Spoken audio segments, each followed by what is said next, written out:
cry my fill, and every tear would turn a mill. Johnny has gone for a soldier. Me, oh my, I loved him so. Broke my heart to see him go, and only time will heal my woe. Johnny has gone for a soldier. I'll sell my rod, I'll sell my reel. Likewise, I sell my spinning wheel, and buy my love a sword of steel. Johnny has gone for a soldier. I'll dye my dress, I'll dye it red, and through the streets I'll beg for bread. For the lad that I love has fled. Johnny has gone for a soldier. Johnny has gone for a soldier. Johnny has gone for a soldier.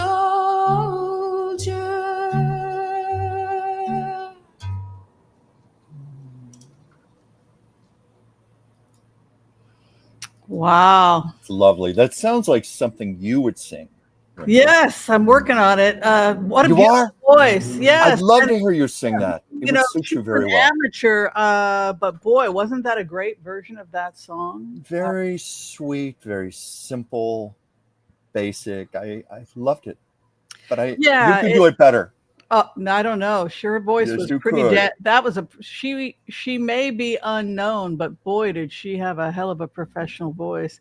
Yes. And it's great when we can put these songs up that are part of the public domain.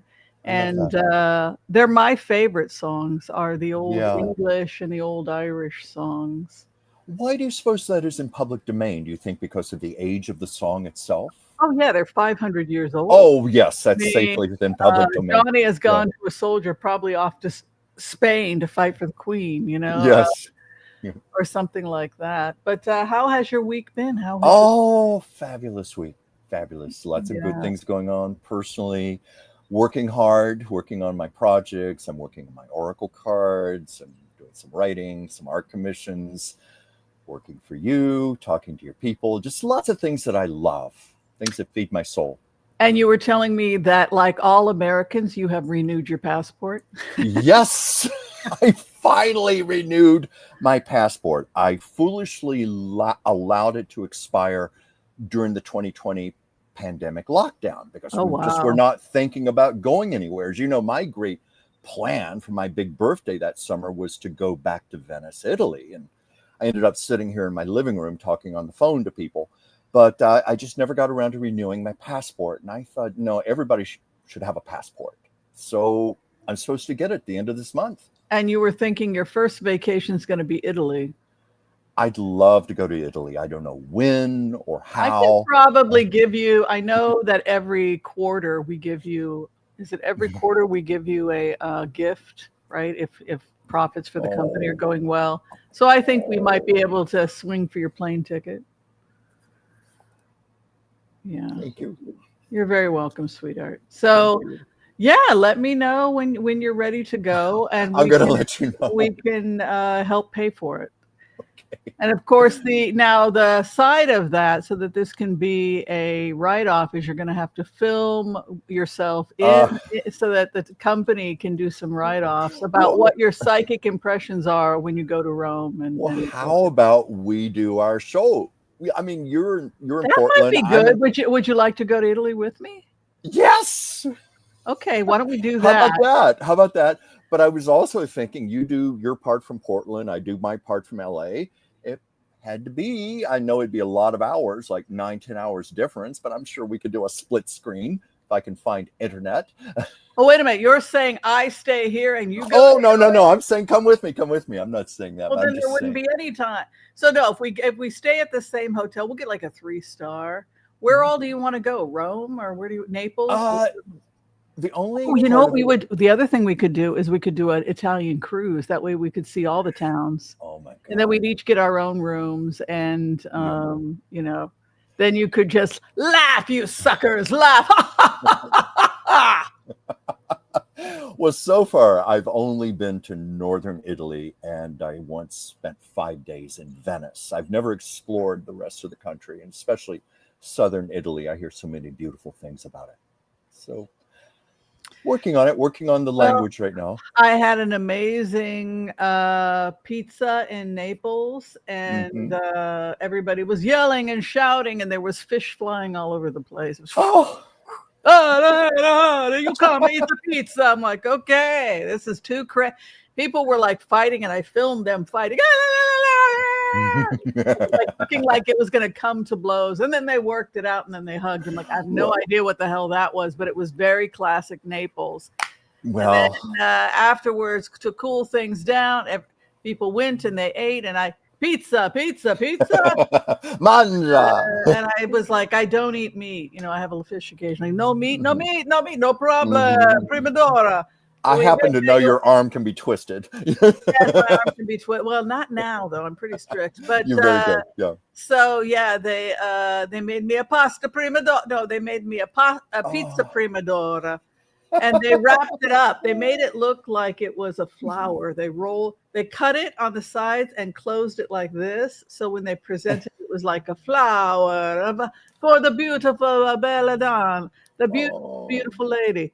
So I had an amazing pizza in Naples last time I was there.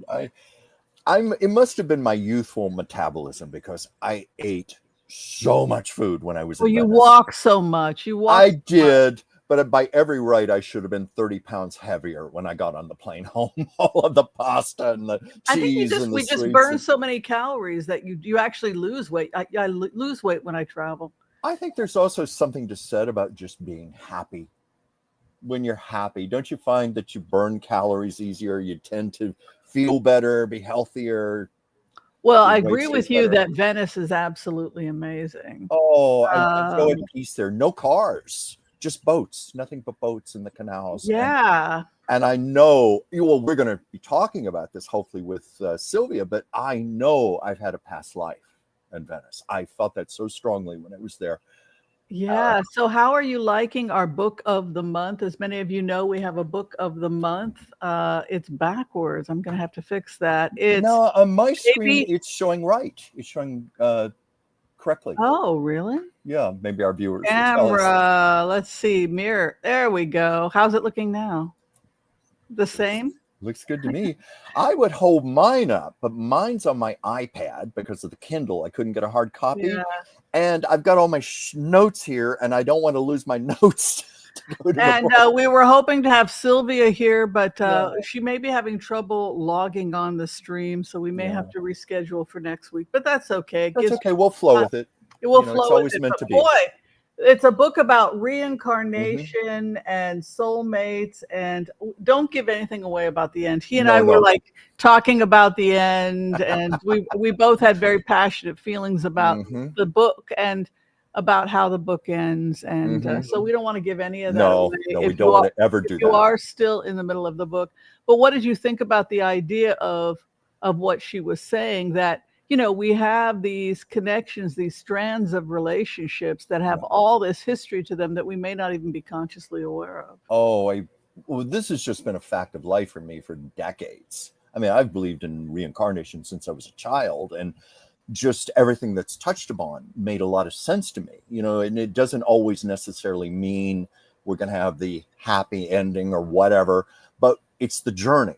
It's the connection we're supposed to have with individuals, because I believe it's all about learning, growing, and evolving. And everybody has a lesson to teach us. Marsh says that she saw Dr. Whimsy as a gypsy in a past life. I often remember that past life. I have memories of that past lifetime. And I've known people from that past lifetime, and we're still gypsies. Mm-hmm. And anytime anybody from that past lifetime, any of my friend pack that were gypsies with me, that were part of that whole gypsy lifetime, anytime they get an attitude, I remind them that we're gypsies. Mm-hmm. Don't get so full of yourself. We're gypsies. Mm-hmm. We are not kings and queens. We're gypsies. Oh, I bet King you and queens of the gypsies, but we're not wealthy, rich people. We're travelers. You don't feel you've been royalty before, at least one of your lifetimes? Well, they say, supposedly, I went to a woman who did past lifetimes, and she said that I was a Persian princess from a large family, like maybe 7 daughters, 7 sons, and I was like one of the youngest princesses running around the castle. I want this, I want this, and this, and this, and this, and this. You little princess. In ancient Persia, and that was like, yeah, that works. That works. But what I really feel the strongest connection to is that gypsy lifetime of being the barefoot doctor, reading fortunes, and just always moving, and a desperate need to be free, to just keep on moving and just keep being free. That resonates with me. I didn't even think about the fortune telling part of that. And your free spiritedness, and you by your own admission, you're a nomad. You like to travel about, and you're in my bones. You know, you're a reader. I don't want to use the word fortune teller because that sounds like it cheapens what you do, but that's very gypsy to say a fortune teller. You know, but you are a fortune teller. Yeah. I am. What the heck? Why not? You know, in Bulgaria, they are so afraid of the witches in Bulgaria, they won't tax them. And they were going to tax the witches, and the witches showed up at the Congress cursing them with their wands. And 2 or 3 of them dropped dead from heart attacks. And after that, they retracted the bill. Because that is how much they believe in witchcraft in Bulgaria. Do you feel you've been a witch? Oh, I definitely know how to hex people. My ex-husband got a wallop a few times. Might have been in my mind, but I felt better. I'm sure you did feel better. Right. Even if it's not true, gosh darn it, I feel better. Well, let's go into some of what's going on in the news. As many of you know, our favorite president. Yes, those, I just know you love him. Yes, 45, 47. I'm kidding. Don't have a we know you're kidding, Whimsy. Yes, Trump's approval rating has dipped as Americans worry about the economy. Reuters Ipsos poll finds there's been a meta-analysis showing a dramatic dip of something like 17 points amongst conservatives, 41 approval overall. And what's scary for Trump is that he's lost support amongst his most generous donors, the wealthy, people earning over $200K a year. What do you think, Chuck? Well, I was just going to say, I mean, we may be talking about this later in the show, so I don't want to jump the gun, you know, as far as Kimmel goes. But what was found, you know, about the big boycott of ABC, Disney, people canceling their subscriptions to Disney Plus, people threatening to boycott Disneyland. Do tell. What Disney quickly found was the power of the consumer, and it just reinforced how tremendously unpopular Donald Trump is right now. And because it's the voice of the consumers. You see, we've been focusing on voters, like when polls have been taken, like who voted for Trump, but they have not been taking into account the voice of the consumers. And what businesses are finding out, it is just not a smart move to be in alignment with the Trump administration. It's very small. It's been said, I was reading a piece today, you know, where they were talking about how Trump currently stands in the polls with voters, but factoring in the consumers, someone said it's only like a 32% of American adults who actually approve of him. And it's more like 53% currently disapproving and 48% strongly disapproving of him. And we saw that with what's happened with the Jimmy Kimmel show. Right. And I just see that Sylvia Sullivan is in our green room. I am very excited to talk to her because this was one of my favorite books that I have ever read. And we have had some amazing writers in here. Bell, you know, the writing from Bell. Why didn't she win the Nobel Prize in Literature? After I read Bell, I was like, this woman can write. Right? Oh, we've had so many amazing authors on here. I'm sorry, can you remember the name of who wrote bell? Because that it will come to me. I'm so and sorry. then to who say I was can't the think of it. short story writer that was Italian? My friend Rosalia Scalia. Rosalia Scalia is a I kick-ass think writer. she She's is one of the greatest writers we've had on here. I have told her, because we've spoken on the phone a few times, because I once did a portrait of her mother She's for her a and damn received a good message writer. for her. I said to her, I consider you up there with Hemingway. And Yeah, I she's meant it. brilliant. I meant it literally. And then I don't know if it came in today, but the author, Judy Jameson. Yeah, Judy Judy Jameson Jameson is one of the greatest writers we've ever had. Yes. I believe that And- Judy Jameson writes as well as Toni Morrison. Well, you know what? I love the fact that we're giving Toni a Morrison, voice excuse me. to independent writers and bringing them in front of all of the viewers here. Because we have several thousand people, and hopefully people are buying these But books. not every. I mean, like I do. We get about 30. You know that we get 30 entrances a month now. I can believe that. Accept everybody, but this book. You know what I loved about this book is because just soul work is so damn painful, isn't it? Yes, it can be. It can be painful. It can also be exhilarating. It can be both, and it can be in between.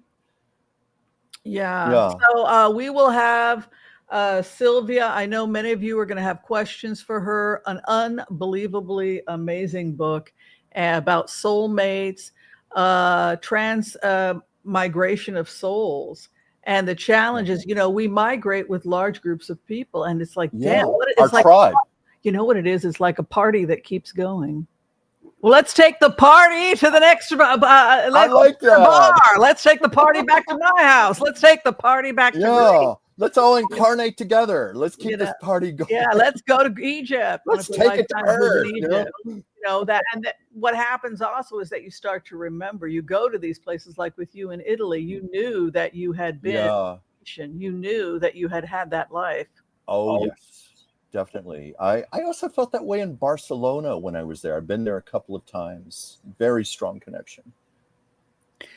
Yeah, I went touring in Spain with my boyfriend, and we were in Toledo, and he's like, I know where everything is.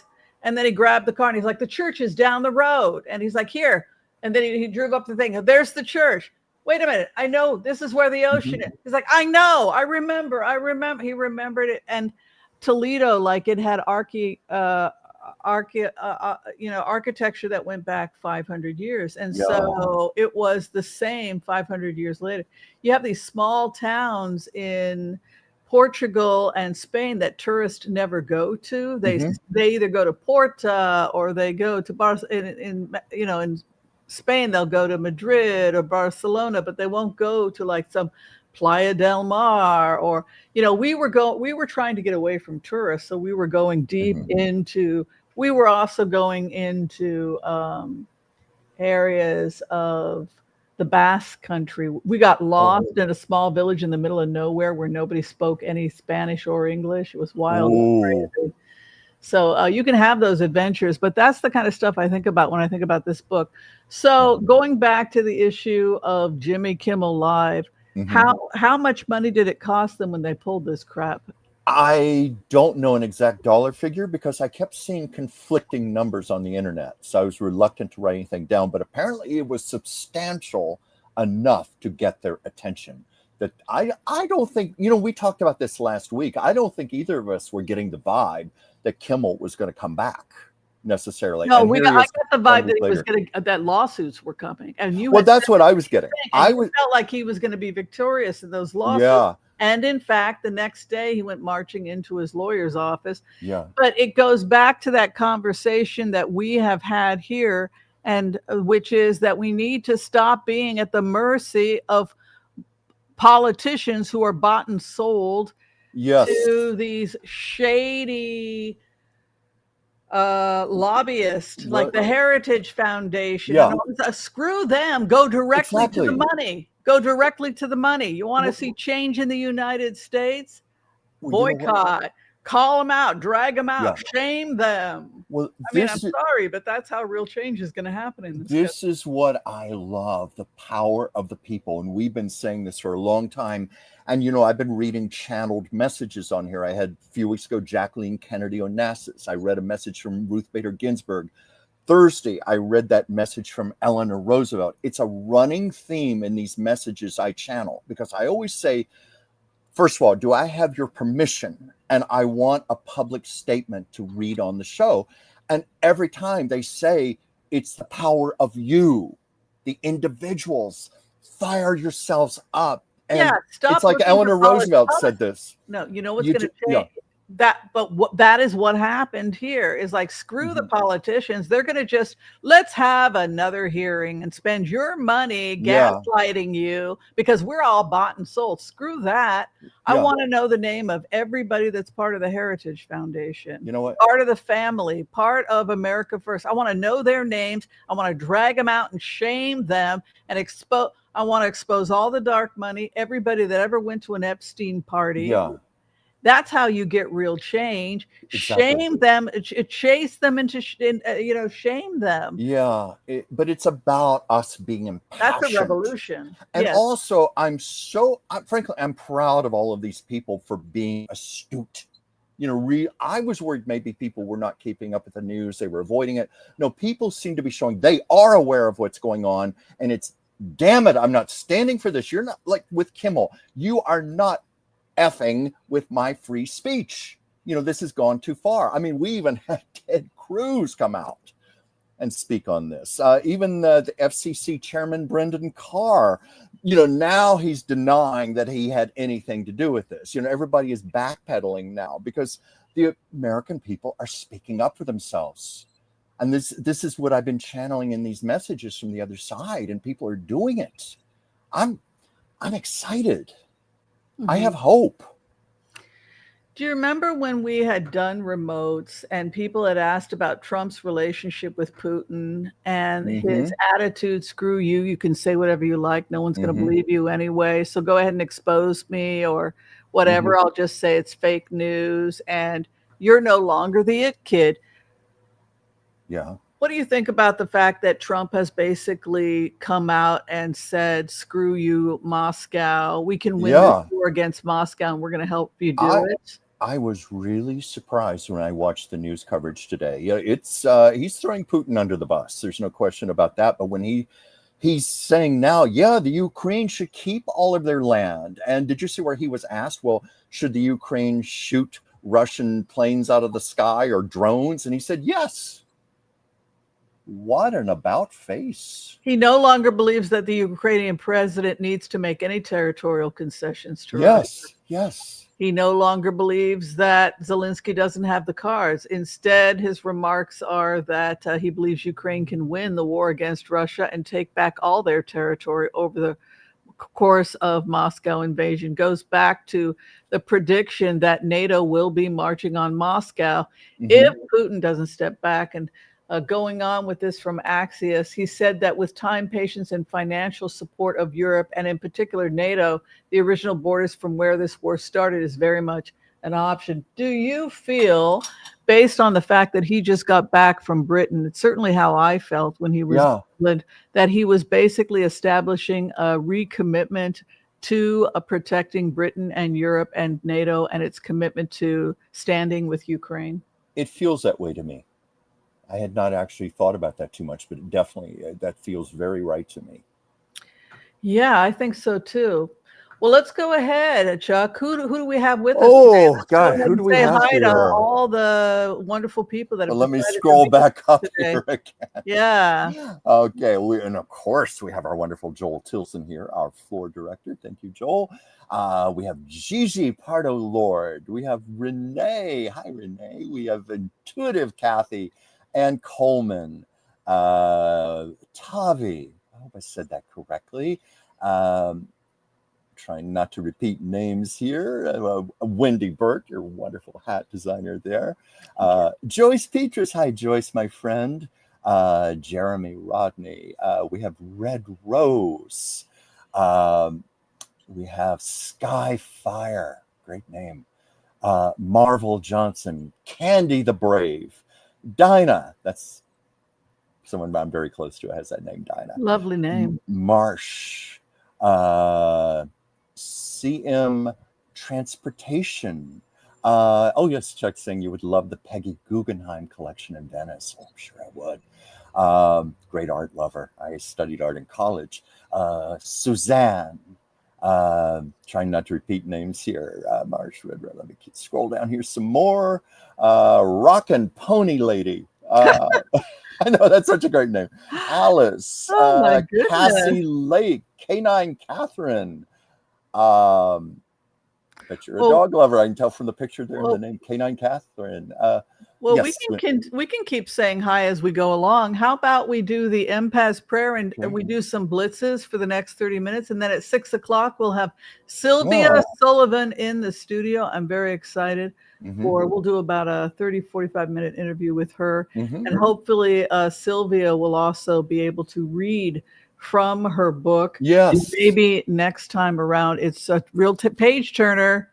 I was rooting for everybody in it. I was very confused. Well, we'll talk about it when she gets here. I need to talk to her about this book. All right. Let's let the party proceed. Let's go ahead. We'll do the Empath prayer. And if anyone here needs to receive a healing at this time, you can go ahead and give us all your name or the name of somebody you love, and we can include them in our prayers today. Also, if you haven't had a chance yet to like, share, and subscribe to the stream, I know that Chuck and I would very much appreciate it. Chuck and I are getting close to 93,000, and over 18,500 people watched Taco Tuesdays last week. Thank you. So we are growing. We are growing quickly, and we just appreciate you. I guess anything you want to say, Chuck, after hitting close to 20,000 last week? It's just my honor to be here, Whimsy. It's my honor to work with you, but all of you wonderful people. This goes beyond my wildest expectations. And I started. Yeah, we're very happy with the show, and very happy to see you all. All right, without further ado, let's go ahead. We'll bring in the Empath prayer, and then we will blitz away. I'm excited to see what happens. Okay. I want to call on white light protection for myself and this community as we ask permission from Spirit to access the Akashic records. We call on our spirit guides and our good angels to be with us. Please give us the clarity and the wisdom that is needed to empower all of us on our journeys to make the best decisions for ourselves, our families, the planet, the people we love, but also to help those that we may have strife with. And together collectively as a community, we say Amen. Amen. And for those people who are requesting a healing today, we come together and we pray. We pray that you and those you love receive a perfect healing in mind, body, and in spirit. And for those people who are celebrating the Jewish New Year's, which is today, of course, we also wish you a very happy New Year's. Together we say, Amen, amen, amen. May all souls be healed. May all souls be healed. All right, let's get into it. First question coming in from Joel Tilson. What do we got here, Chuck? Oh, yes. Joel brings up Kamala Harris said her favorite choice for vice president was Pete Buttigieg. Did you see her on The View this morning? I did not. Oh, yeah. Try to watch it if you can. I can't wait to read her book. I'm going to download that. But yeah, she had said that Pete Buttigieg was her original choice. He would have been marvelous. But her great fear, he is a gay man. And she thought having a black woman and a gay man on the ticket might be just too much for the American people to accept. I think that he was familiar, Pete, and he was familiar on Fox, and he scored very high on Fox. And it would have only helped her.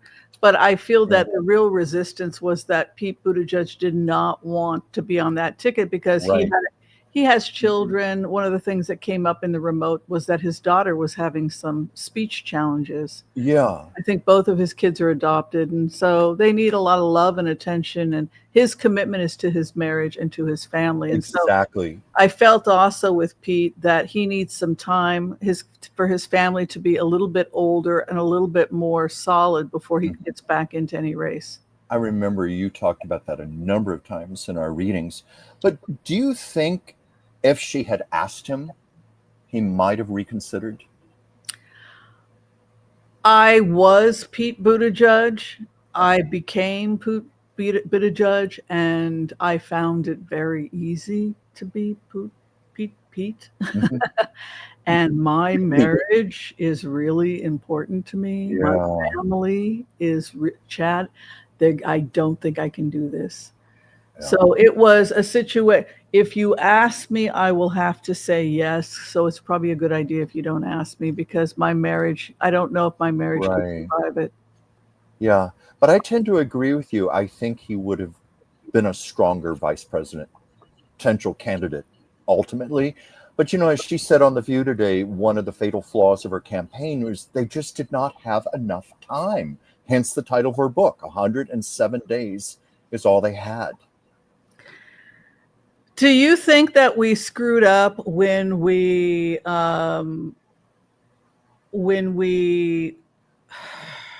kept going with Joe? People did not want to accept the fact that Joe Biden was getting older. Right. And I kept thinking about Hitler coming to power in Nazi Germany and an aging chancellor and they burned the Reichstag and pressured them to make him the second in command under this aging chancellor. Yeah, you need to, probably it was the Nazis that burned it, but that burned his headquarters. But the end result was that the chancellor died, and so the power fell to Hitler. And so I kept thinking about that with this aging Joe Biden, that we were right back there again with the perfect storm for another takeover by the Nazis, basically, by fascists. And so that was why I felt like we needed to go with somebody younger, somebody that could win. And I felt Pete Buttigieg could win because people wanted something different. Exactly. Kamala, she's been answering a lot of these questions because she's making the interview circuit right now for her book. And I believe there was a comment today where she said she wished she had addressed this with Joe Biden much earlier. She was trying to be gracious. She was trying to be loyal to him. And she realizes now that was a mistake. She should have brought it up much earlier. Maybe you should drop out of this race. And maybe she wasn't even thinking about herself. Any candidate, but he needed to drop out. Well, it goes back to the whole spiritual lesson for all of us, particularly when we're looking at candidates. You don't work at the pleasure of the president. I don't give a damn what your job is. That's not your job. You don't work for the pleasure. I serve for the pleasure of the no. You serve the American people. They're the one paying your frickin' salary, not the president. You take care of our country, not your loyalty. And I'm not here to bash Joe Biden, but no. Even Neither was she. His fans, Kamala Harris and Pete Buttigieg, have come out and said, dude, what the hell are you doing? Hand the torch. Buttigieg said, hand the torch. He would not hand the torch. You're too old. Not that we don't love you, but you've already had one brain surgery. I'm not trying to make it bad, but look where we're at right now. Yeah, exactly. Much worse off now. Yeah. Well, it was so interesting to me how many people who had been loyal to Biden came out publicly. Remember when George Clooney came out? And, I know he's a movie star now, but he still has clout. People listen to him. And he came out and said, look, I saw Joe Biden 3 weeks ago, and I saw his mental capacity. I saw how impaired he is. He should not be running. Who said that? Was George Clooney. He was the first of many to come forward. My God. But that was like, if you'll recall, like that month or so before he finally dropped out, that's when many people who'd been loyal to him were now coming up publicly telling him it was time to get off the stage. Yeah. Yeah. And Kamala just when it's time to bow. And leave. This is what happened with Ruth Bader Ginsburg. Not that we don't love Ruth Bader Ginsburg, but again, you do what is best for the country. You put your ego aside and you do what is best for the country. And what was best for Ginsburg would have been to step down so that Obama could have appointed somebody. Yeah. Of course, that's assuming Mitch McConnell wouldn't have screwed around with the nominee like he did with, what was it, Merrick Garland? He did that with, and who else? Yeah, he said there was no time. There was no time. We should have gone nuclear. Well, now we're why are we so damn polite? But That's the problem with the Democrats, too polite. Okay, let's take a look at Poland. Is Poland are we going to see action by Poland in the coming weeks against Moscow, against Russia? I think we will. Are we going to see action? Okay. Didn't they enter German airspace too? I mean, there's been some crazy stuff going on. Okay, so the question specifically, Whimsy, I'm going to ask yes or no here. Let's go ahead and see about Poland. Is Poland going to do a strike against? Whimsy! The second you did that, because I was holding the pendulum here, it went right to yes. As you said that out loud. Why are people surprised? Why are people surprised? That's what I want to know. You can't have him invade Western Europe. Like, I'm surprised it even got to. Why has it gone on this long? We could ask that about minutes. Let's throw some cards. Can we just throw cards on this? Because I need cards. Whew.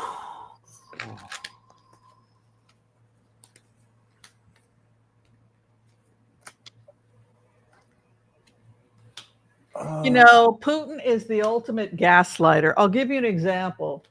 3 weeks before the massacre on October 7th in Israel, right? Mm-hmm. Which was basically a pogrom. It was an old-fashioned pogrom.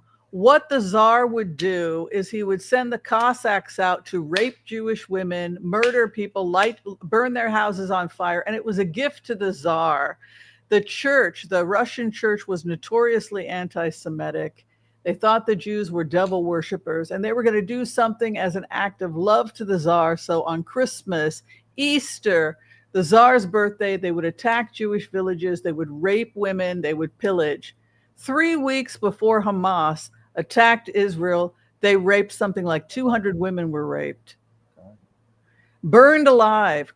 Children were torn apart with their bare hands. These people were pure psychopaths. 3 weeks prior to that, Hamas was meeting with Putin. And October 7th is Putin's birthday. Putin wanted a good old-fashioned Tsar's pogrom where we're going to chop up some Jews, right? And the problem with the enemy right now is the enemy is the ultimate psychopathic gaslighter. So today, a couple days ago, Putin writes about how much he loves the Jewish people and how much they're such an important part of the cultural fabric of Russia. They've never been a welcomed part of the cultural fabric of Russia. The Russian church has always hated the Jews, has always been murdering and killing and raping Jews at the behest of Russian leadership, the Tsar. And it's just the evidence is very, very strong that Putin was one of the people that engineered October 7th, which led to something like 1,500 people being massacred, 250 people being sent down into tunnels where they continued to be raped, tortured, and some starved to death. They simply stopped feeding them. All of that was engineered by Putin. So when we talk about Putin, we're talking about a psychopath that will tell you he loves you.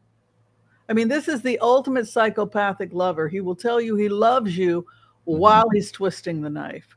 This is why warfare today is so confusing. And what terrifies me about Israel when I see the collapse of Israeli society, where it's completely bowing to this right-wing lunacy of Netanyahu and Trump and their love affair with Putin, is that they are in a dance where they're dancing with the man that gives them the poison drink. Would you like some more? Would you like some more? Would you like some more? I mean, Israel used to be such, the people who created Israel, they didn't even want a country. They just wanted a place where they could go and live in Turkey. It used to be part of Turkey, but they were so liberal. David Ben-Gurion was so liberal. You had two schools of thought that came in. They came in from Russia, Lithuania. The communists, who were the liberals, were the communists, and the conservatives were the democratic socialists. That's how liberal Israel was. The people that wanted to create a homeland, a place where Jews could go to get away from the Tsar, to get away from the pogroms of Eastern Europe. And this love affair with these right-wing lunatics, the Christian right, the evangelical, where they actually think that this massive change that's happened in Israel is somehow going to be good for Israel. No, these are the enemies. This is the Trojan horse that is destroying Israel from within, where he will talk about how much he loves the Jews while simultaneously planning the next pogrom. And that's what we have to get about Netanyahu and Russian propaganda and the war we're currently at. You can't believe anything he says, because it's all twisted, and that's what's so terrifying about this type of warfare. But they have no choice, because he's been slowly surrounding the West. We've talked about this. Look at that. 8 of Swords is the West. We've talked about the fact that when we scan the grid, excuse me, just the United States on a map, what we see is that the United States is slowly being lassoed. It's slowly being lassoed by Chinese interest and Russian interest. And that's what's so damn terrifying about it. All you have, it's a type of warfare where we're being lassoed in. And that's what's also, that he felt that way. He felt that NATO was lassoing him in. But that's really what's happening in this war in general. Here is the United States. You pull back, and that's exactly what you see. You see down here Cuba, right? Yes. So South America, this is all Venezuela. This is all Russian money. This attempts to put a military presence in this area. Yeah. Also, Russian drones coming in, submarines coming in, and then you come up north. Yeah. And that's when it gets scary too, because this is the Bering Straits, and here again, Greenland. You've got Russia, Greenland and Alaska. Yeah, you've got Russia coming in from here along the Bering Strait, and then you have China coming in over here on some of these islands, and that's why we have to have this military protection from New Zealand and the Philippines, etc., and South Korea. So what's terrifying when you look at it is that slowly what they're doing is surrounding the United States, all the way from Cuba, coming around into the Bering Straits with Eastern Siberia, all the way around, and then coming around on this side with China. Yeah. And that's a better way to look at it. What I'm also seeing, those are all also trade routes. Thank you. And strangling us watching the channel. Yes. Well, I also figured that out on my own, but yeah, obviously it's potentially a strangling us off from the trade routes. Yeah, so you have this concern by Poland coming in of being strangled, and then you have the trade routes, and then you have this foolish behavior by, I'm sorry, I've got a green screen going on, it makes it look strange. You have this strong logical reaction. We have no choice. Either they're going to they're surrounding us, we're surrounding them, we have no choice, we have to go in. What are you getting, Chuck? Well, I got pretty much the same thing. I think my clearest answer was what I got with the pendulum, just that simple yes. But, with my type of card, sometimes it's not as well suited for being as specific as you, but I was definitely getting despair, suffering, decisions being made, which is going to lead to priorities, leadership going in the direction of purpose, to new beginnings. Right. And then ultimately a victory. Yeah, and I wanted to add to that. I know Joel Tilson keeps us abreast of all the war news. Special ops are being deployed to Poland, Venezuela today. Any surprise with that, given what the cards look like? That 8 of Swords, man, I'm telling you, I don't like that. I don't like that at all. Yeah. I don't know what more to add to that. Like, tell me again, the 8 of Swords. 8 of Swords is to be tied up. It's to be, I can't. Yeah, okay. Yeah. That's what it feels like, even using the term being lassoed in, trade routes being cut off. Yeah. At least attempts to do that. Right. So moving on, how pissed was the world today at Trump's UN speech? By the way, I have no respect for the United Nations. Well, I think something like 58 countries currently voting in the UN are dictatorships with horrible human rights records. So they're raping and killing their own citizens. I honestly don't know why the UN exists. I mean, Afghanistan, what is that? Afghanistan is 148 and Pakistan is 147 in terms of human rights. Why are you there voting about Israel that's responding They won't call Hamas a terrorist organization. Did you watch the 40-minute film? If you have not watched the 40-minute film October 7th, you have no right to an opinion, in my opinion. But even a broken clock can be right, is right twice in 24 hours, right? So on the issue of Israel, I do agree that Hamas has to get taken out. Otherwise, this hell will never end. And the other thing is that Palestinian leadership does not want a two-state solution. So they're fighting for something that the Palestinian leadership doesn't want. They want to destroy and kill all the Jews. And you can't live next to a country we tried that when we pulled out of Gaza, and they invaded and raped and lit people on fire. So they shot their dogs. They murdered their dogs. They raped corpses. So I think there's just this general naivety and this virtue signaling that people want to be I want to be popular, and but that's not objective reality. No. Hamas does not want a two-state solution. They want to kill all the Jews. So they're fighting for something that the Palestinian leadership itself doesn't want. Mm-hmm. The solution is integration and to bring in the Abraham Accords and rebuild a system where people are integrated and they have to share. But that means you have to kick out the existing leadership. Mm-hmm. That's reality. So on that issue, Trump was actually right. And the UN, there's so many horrible dictators and fascist countries voting in the UN. It's lost all legitimacy. Mm-hmm. I mean, if the people voting for you are forcing 9-year-old girls to get married, like what's happening in Iran, in the villages, they're getting married at 9, bought and sold. If you lose a poker game, they're selling children in Afghanistan and in Pakistan. Then why are you here? Get your own act together. I feel very strongly about this. I don't know. What's your feeling about Trump's UN speech? I have not watched the entire speech itself. I only saw some highlights on the news. It's okay if you don't agree with me. I agree with you, but I have not listened to his entire speech, and I should. I did not. I only saw some clips today. I saw where he fumbled and he claimed that his teleprompter was being messed up. Did you see that? Oh, well, I mean, I'll go back and look at it, but I mean, it's like Saudi Arabia has nothing. Why are you here? Mm-hmm.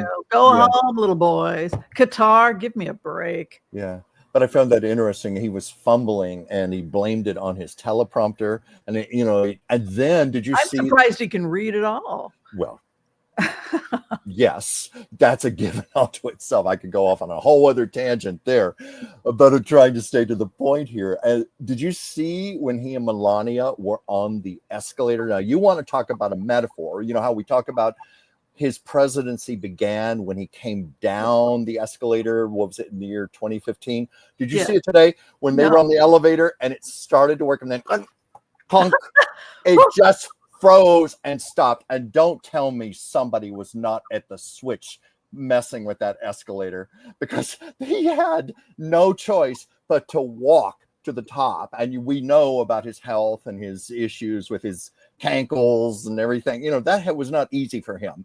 So that's what I heard when he made his speech to the UN. He was complaining about the teleprompter and about the escalator. That's what he complained about. I mean, our wonderful, loquacious president, But did you see that? What did you think of that? Didn't you think that was almost symbolic? I didn't get a chance to see that, but I think we need, real leadership in the United States, and we need the bottom line is the American people need to rise up, and we need to decide what kind of country we want. And I think that the politicians are figureheads, and it's really the big money that's running this country. Mm-hmm. And I think the power is ultimately with our purse, and when we pull out of companies like Disney, that is when the only thing they care about is money. They don't care about I know. Did you ever see the movie Network? Patty Chayefsky. I love that movie. Well, that big scene with Ned Beatty where he is talking about how the real countries of the world are the corporations. Exxon and whatever existed back in 1976, but that movie is so prophetic where news was going, and the way the public reacts to news and sensationalism. But he said that corporations are the real countries of the world. Yeah. Yeah. So Stephen Colbert, another nice Catholic boy. It's like he's going after the Catholics. Stephen Colbert, Jimmy Fallon, nice. These are, what do they all have in common? They're all Catholic. They're former choir isn't boys. that interesting? Isn't that crazy that they were all Catholic choir boys? I have met Jimmy Fallon, and I've met Jimmy Kimmel. In fact, I once spent an hour with Jimmy Fallon. I helped him in the store. I put a whole nutritional program together. Jimmy Kimmel, he came in because he had a head cold, and I was with him a lot less. But I liked both of them very much. But, I've been watching Colbert a lot lately because I know his show's only going to be around for another 10 months. I find I really like him. I like him a lot. And I definitely have become a fan. Well, again, nice Catholic boy, French Catholics, the French Catholics. Yeah. They say people are going back to the church, which I think is great. Let's take the church back. That's another thing. Why stop going to church? Just fire the pastor and bring in somebody who actually believes in Jesus. That would be cool, right? That would be cool. That'd be a novel idea. That would be revolutionary, right? Yeah. Okay, Stephen Colbert. Yes, I think absolutely he is going to be, and he's going to have a lot more freedom, don't you think? If he goes, no censorship. Let's take a look. I would love to watch him with no censorship, and also movies, and he could do all kinds of things. Let's take a look. Well, he is an actor. He was originally he was training to be a dramatic actor.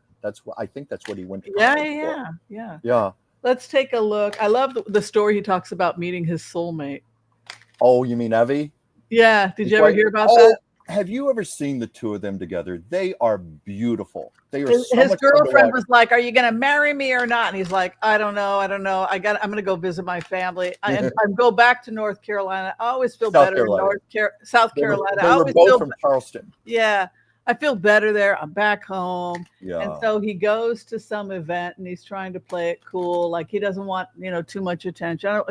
Whoever the performers were. And he sees this woman across the way, like, who the hell is that? And soulmates. Yes. Like love at first sight. Oh, yes. We see it to this day. She moves in and she reaches over and she grabs and grabs a single strawberry. Nice move. But that was his. And she was like, "Oh, I know you from school." They had gone to high school together or something and never talked. Well, actually, they when they met, they had never crossed each other's paths before, and they, in discussion, found out they had a lot of mutual friends in common, and the Charleston, South Carolina background and all. But when I watch those two together, because she goes on his show from time to time, I would love to see them co-host a show. They have such chemistry with each other. And you see how much they love each other and take delight in one another. He said that when he was talking to her, he thought, well, I'm dominating the conversation. If I just take a few steps to go say hi to somebody else, it'll give her a chance to leave and go talk to somebody else. Because I don't want her to just be hanging out. And he goes and he walks over and starts talking to somebody else. Like, excuse me. Hey, I know this person. And then he turns around and he sees her and she's like sitting there waiting for him with a smile on her face. Like, he's like, well, the girl. They were talking in one clip. And this, he started out as a very poor actor. And he said 1 year, his income was only $8,500. He was doing his taxes. And she looked over and saw that. And he said, "You still wanted to date me in spite of that?" And she said, "Yeah, in spite of that." Yeah, I know that he was saying, "Well, we've got 3 days off, honey. What should we do?" He was on the show. "What should we do?" She was like, "I don't know. We haven't been to mass in a while. Why don't we go to mass?" And he's like, "Oh," and he like tried to shut her up, like feed her something, like not to let people know that he had not been going to mass.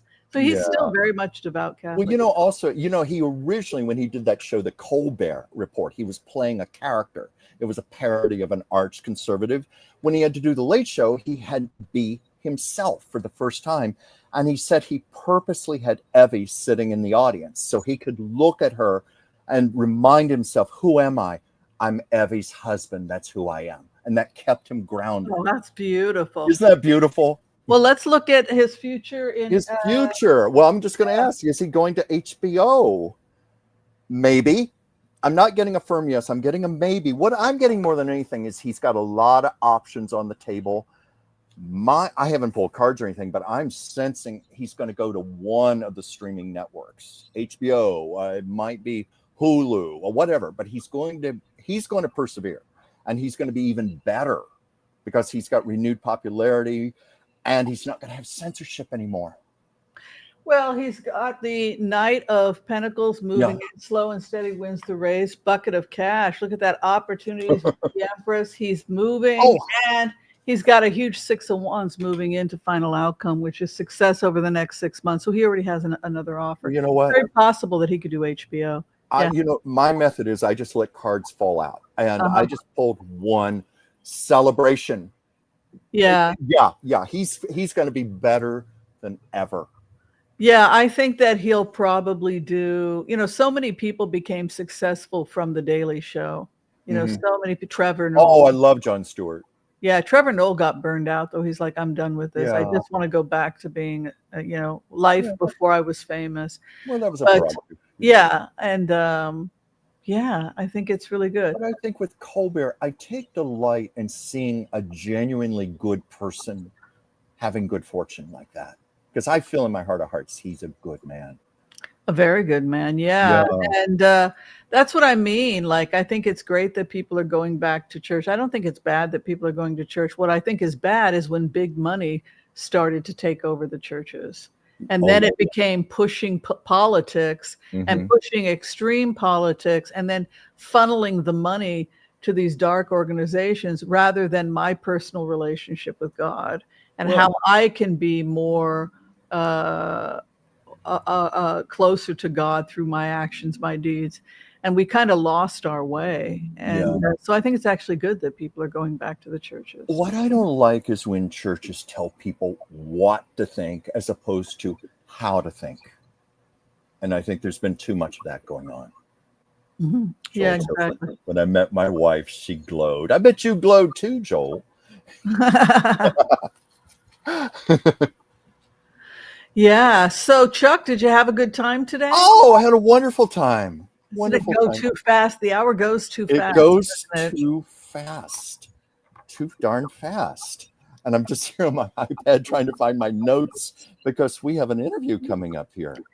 Yes. For those people who have not had a chance to check out the work of Sylvia Sullivan, she is an amazing author, and this is one of my favorite books that we've read this year.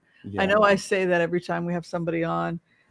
I really liked everything about this book. Hopefully she'll be able to read a segment about it. But it had everything I find attractive. A woman that has psychic abilities, also what she learns from her dreams. She has a dream diary, which I keep a dream diary. Past lifetime connections. And what do all these connections ultimately mean? And is reincarnation real, or are these just metaphors for us, these images and these dreams, metaphors for us to work out something in our current life? Yeah. All right. Without further ado, everybody give a warm welcome to the amazing Sylvia Sullivan. Hi. Hey, Sylvia. How are you? I've been listening to y'all, and I'm amazed that you love my book so much. Oh, yes. I'm so pleased. Normally we do a pre-show, just to get acquainted. And I always ask you, like, are there some questions you'd like me to go over with you? And also, I'm meeting you for the very first time right now, but it's such a pleasure, Sylvia. Well, I'm thrilled. I'm thrilled that you love it. But I got on late because I was sitting there waiting, and I thought I went back to my email, and you sent another link, and I clicked on that, and I was able to see you now. Oh, my apologies. My apologies. I'm known to do stuff like that. Yes, I am too. I've been enjoying watching you. Yeah. Thank you. I have a question here. It's a very simple question, but it's a very profound question. Almost every guest wants me to ask this question. What first inspired you to write Maybe Next Time Around? It's based on some true events, some things I experienced. Now, it is a novel. I made a lot of that stuff up. but a lot of those things really happened, and they happened to me. So, Okay. but I'm not going to reveal too much. I don't want to spoil the book too much. There are some people in there that are very real and that really existed, and then there's some people I made up. So Yeah. anyway, it's based on some experiences I had years ago, and I always thought, God, this would make a great novel. And I thought, well, background was in the arts, and I thought, well, I'll just write when I get old. Well, I turned 62, and so I thought, well, I'm old now. I should write. That's not old. Well, to me, it isn't now. It took me a number of years to write it. It's my first serious attempt at writing. Sylvia, at our ages right now, I find for myself, I'm just beginning. I'm doing all these wonderful, exciting, exhilarating projects that I've always wanted to do, and I've never felt more young and alive. I bet you feel that way too. I do. There's so many things that don't bother me anymore. Like you don't sweat the petty stuff and don't pet. What is it, George Carlin? Don't sweat the petty stuff and don't pet the sweaty stuff. But you just kind of like you choose your battles and you don't get bothered by things like you used to. So yeah. I feel a freedom. I really feel. I just don't care what people think anymore, and that is one of the most liberating things with it. ever. You can get by with it when you get older. So. Yeah, exactly. I don't care. So when you develop the character like Chanel, Chanel is the main character. What I liked about her was that she had a really strong personality. I also liked the fact that she was very independent. She could take care of herself, but she had this missing part of her. And I'm trying not to give anything away, but did you feel that Chanel was somewhat you, or did you feel like you had nothing in common with the main character? How did that character She was very come about? much me. She's very much, Chanel the characters, she's very wounded. It's like she doesn't know why. And then she finds out why. She sort of wakes up and begins to understand why she's so wounded, but she doesn't know she's wounded. And when you were talking about reincarnation, is it real or in dreams, the design on the front of the book, I designed that wheel. Because I hired a professional editor to work with me because I had never written a novel. I've hardly written anything, although I've always been told I had talent for it, but I've never really seriously written anything. And I wanted to talk about simultaneous time within the book. And he said, you've got too much stuff in this book. Take this out, take that out. But I wanted to get across the idea that reincarnation exists, but only if you can understand that time is simultaneous and all happening at once. Yeah. So if you get in touch with your soul, you can connect. If you see that diagram, you can connect with these other lives, but they're ongoing all the time. But if you are in that one life and all your consciousness is in that one life, you can see in front of you and you're connected behind you, and it seems like future and past. But it really is past is the future and the future is the past. So I decided to put that diagram on the front to kind of get that idea across. That's beautiful. So that's how it's easy to understand that you have lived before, but it's not that you lived before. It's going on now in another realm. Yes. I had once had a psychic healer tell me that everything that has happened in the past is still happening right now. It's like rings of dimensions all around us. So I love that you touched upon that, which I guess ties in with the question I have here. How did you weave together romance, spiritual healing, and fantasy in a way that feels natural? Because it was natural. Yeah. It's hard to say. I mean, like I said, it's based on some true events, some things that really happened. And I just had the material there. I just had to bring it all together in a novel. But I had to change things to make it a good story. So I did change things. That's why I didn't write it as personal memoirs, but it had so much good material for a real story.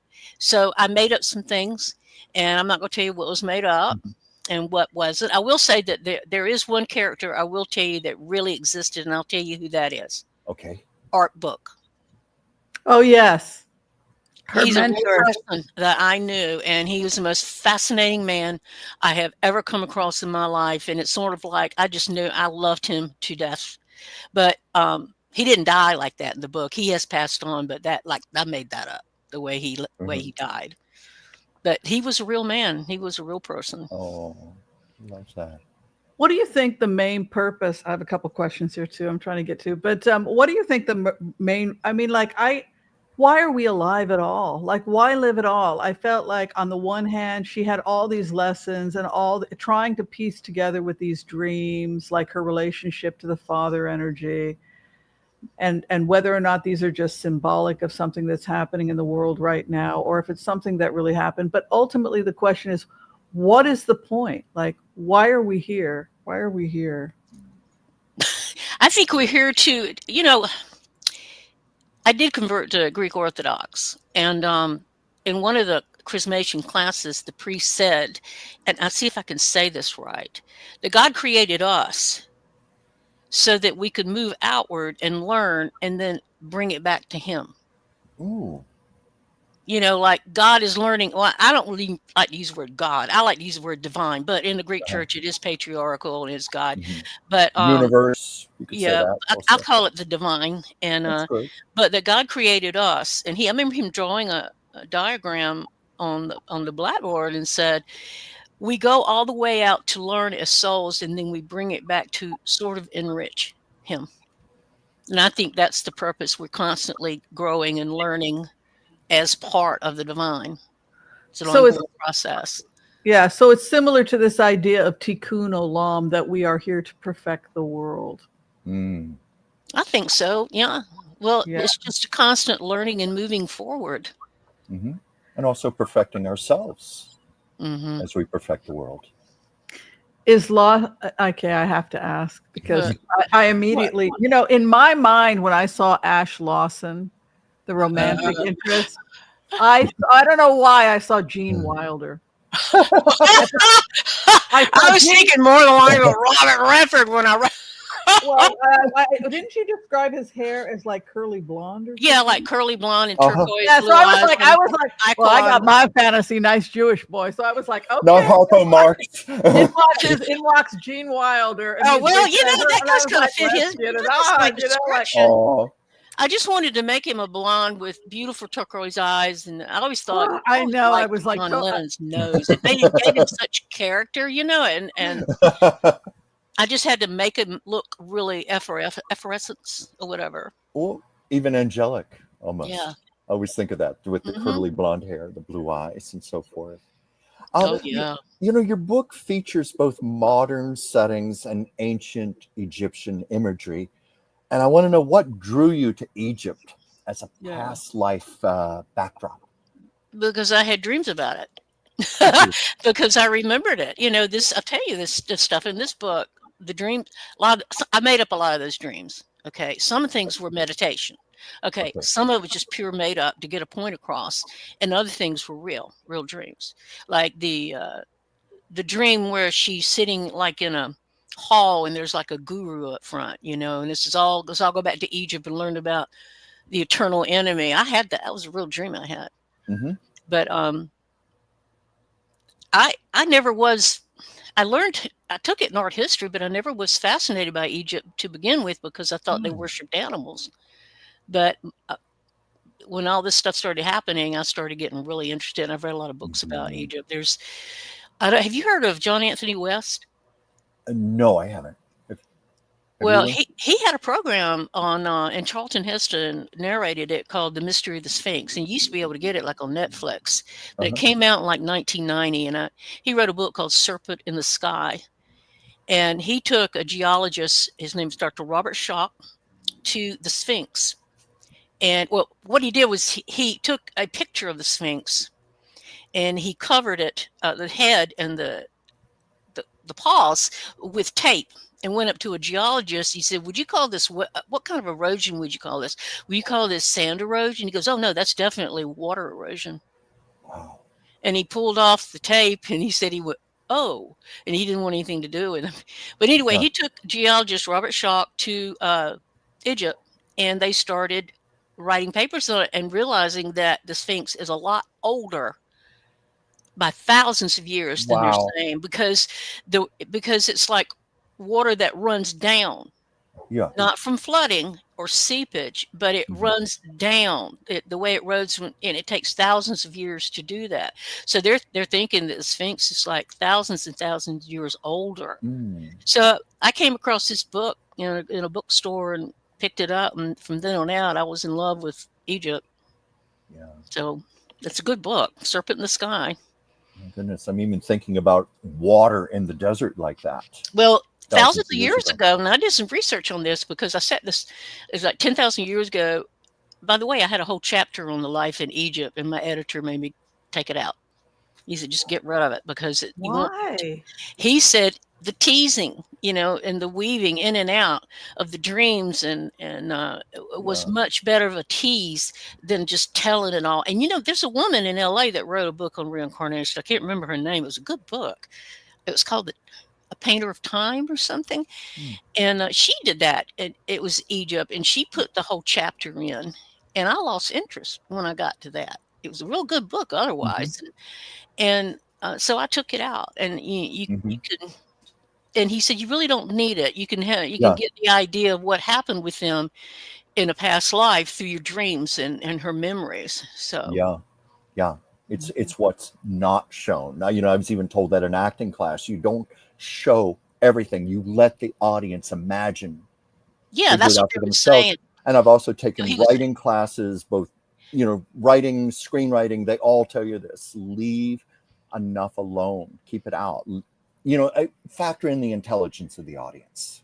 Yeah, so I let after I finished the first manuscript, it took me 3 years to write it. I let my cousin read it, who's a therapist.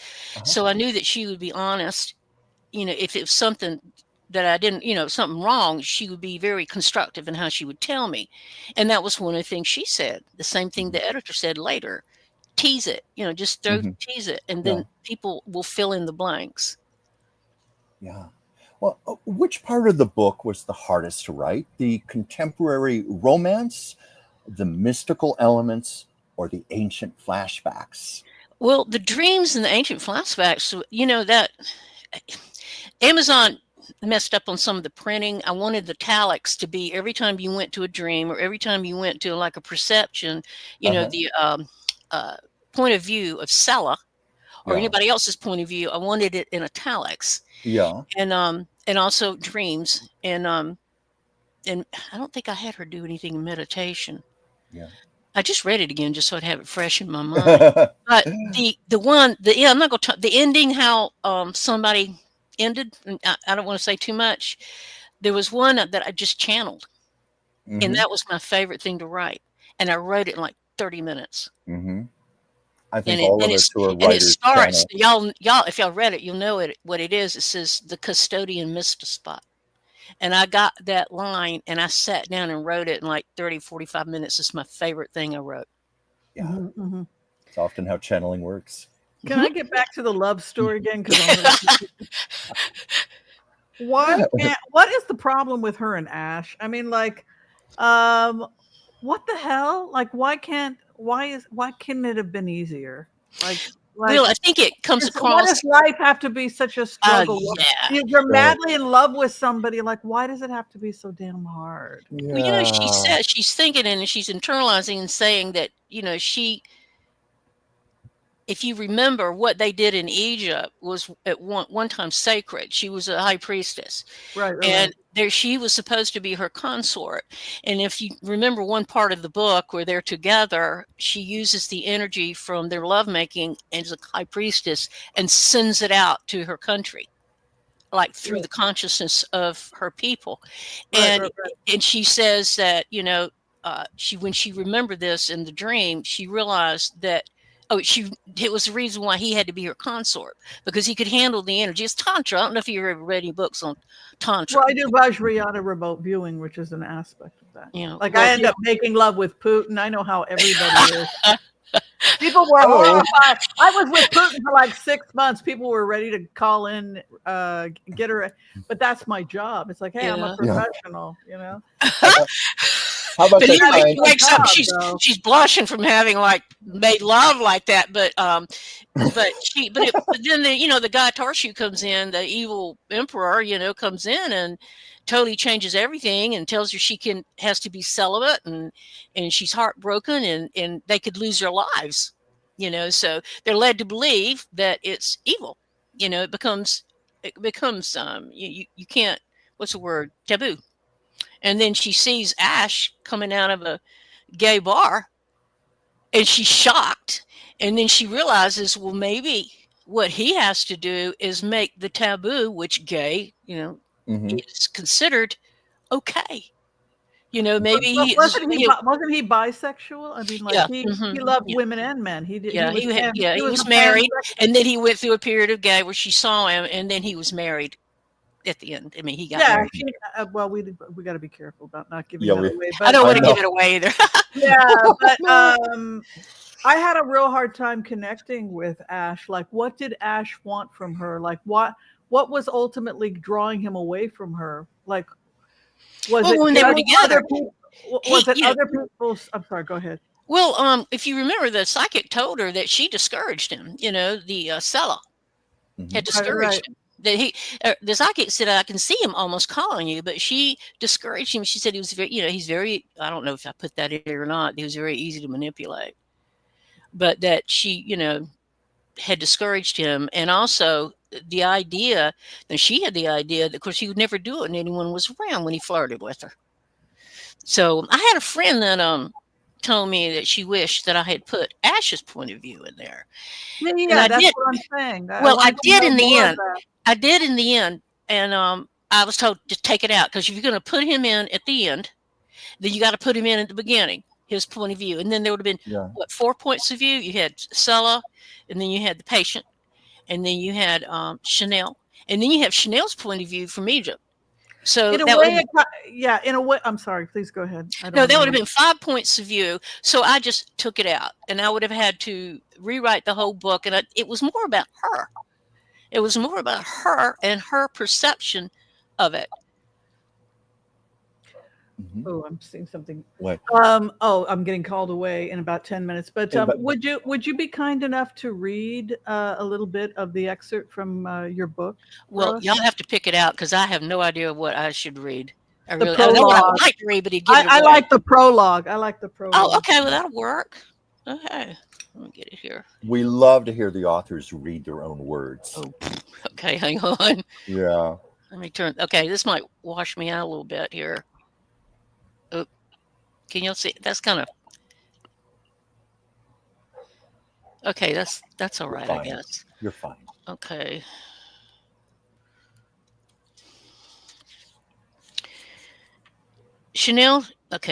Chanel Shaw entered the restaurant's elegant dining room with only a vague awareness of diners sitting at tables adorned by goblets and silverware that glistened with a slight blue tint. Her eyes searched the room. There he was in a private booth, sitting with his back to her. She approached him from the side as if she were floating and noticed his hair was all gray, which she hadn't expected. He turned and saw her, then flashed his smile that took her breath away as always. He was still stunning with a radiance reminding her of the sun, like ancient times when it was more than just a light to see, like Ra. Her alarm clanged, and she burst out of sleep with her 3 cats exploding over the bed, hitting the floor, racing to the kitchen. Her heart pounded as she searched. Excuse me, it's a little dark in here. I'm having a hard time reading. As she reached to shut down the old wind-up clock she used when she left her cell at work.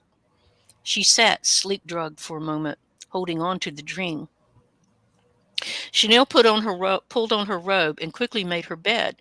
The cats were chanting, now, now, now, for breakfast, and she hurried into the kitchen to feed them, the dreams still hanging like fog. She had learned to pay attention to dreams long ago. Now she had enough experience to be able to tell which dreams were psychological symbolism and which were actual happenings on those other planes. As she placed the plates of cat food, she thought of the convolutions of events since that time and how she had crushed memories down in her psyche when she realized things would never work out the way she'd hoped.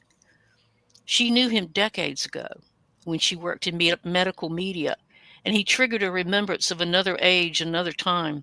The events, changes, and challenges which ensued rocked her universe and changed her life forever. But she hadn't thought about him in years. Then, like an appointment she made years ago, comes this dream. This was not just her psyche telling her something. This was another existence barely leaking through this waking world, like a dimensional pentimento, seeping bits and pieces into 3D reality. She always paid attention to things that came out of nowhere.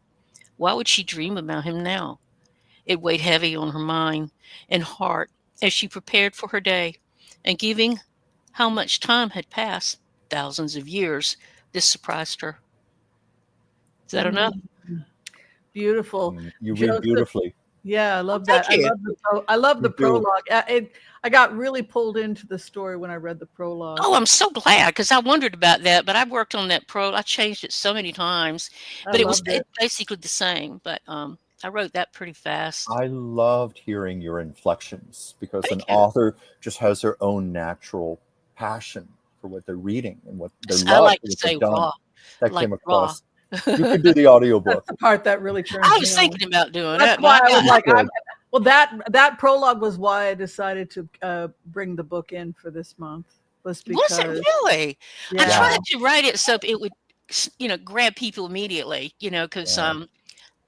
when I said I didn't take any writing courses, when I was in graduate school, I was the graduate assistant for the script writing teacher.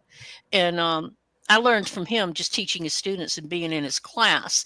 And, he talked about the very first paragraph, and how to write it. And one of the things he read was All the King's Men, that first paragraph about what's his name. And I've never forgotten that, what he taught. I can tell you something. I used to work with a literary agent, and we used to get about 200 manuscripts a week. And he taught me how to read a manuscript quickly to tell whether to go forward or toss it. He said, if they do not grab you in the opening sentence, the likelihood is you're going to toss the manuscript to the side. They have to captivate you right from the very beginning. Well, that's what he taught me, and I worked hard on that to grab you, to make it sort of dreamy and, Joseph Winnie writes, the soul learning, Lindsay. After learning, we return the learning back, learning back to source. Yeah, so we go back to the source. The Sybil writes, woohoo, loves the book. Judy loved the book as well. Kate Travel says the book sounds intriguing. Cheryl writes, wow, I have not read your book yet, but I can't wait to. I am so thrilled. Perfectly descriptive. Kay writes, beautiful writing. Wow. Well, thank you so much for being here, Sylvia. And I'm so thrilled. I'm thrilled y'all love my book. Around here, people are going like, well, I didn't know fairies were real. Of course they are. Of course. Or they never got back with me after they read them. This is South Carolina, Right. All that. Well, if anybody would like to check out Sylvia's book, you can check it out on Amazon.com. Any announcements you need to make, Chuck, before we close? I just know I had a whole lot more questions. I know. We only have about 30 minutes. Well, you can talk to me another time. I have a 6:30 I have to. That's right. You've got an appointment. So I'll just say real quick, you can... yes. You were I was going to tell you, you can get it through Barnes & Noble and Thrift Books online. Okay. Yeah, and be sure and check out Chuck at Chuck's Captivating Chronicles every night, Monday at 5 p.m. And if you'd like to get a reading with him, you can contact him through Transfield. I'll have to write that down. You said it before. Gmail.com. And if you'd like to have a reading with me, you can find me through Booksy, Dr. Whimsy Anderson, and all that information is below. All right, everybody, we are out of here. Be kind to all so that all will be kind to you too. God bless. Peace out. Thank you. Nice to meet all y'all. Wonderful to meet you. Bye. Thank you, everyone. Bye. Have a good evening. Bye-bye. Thank you.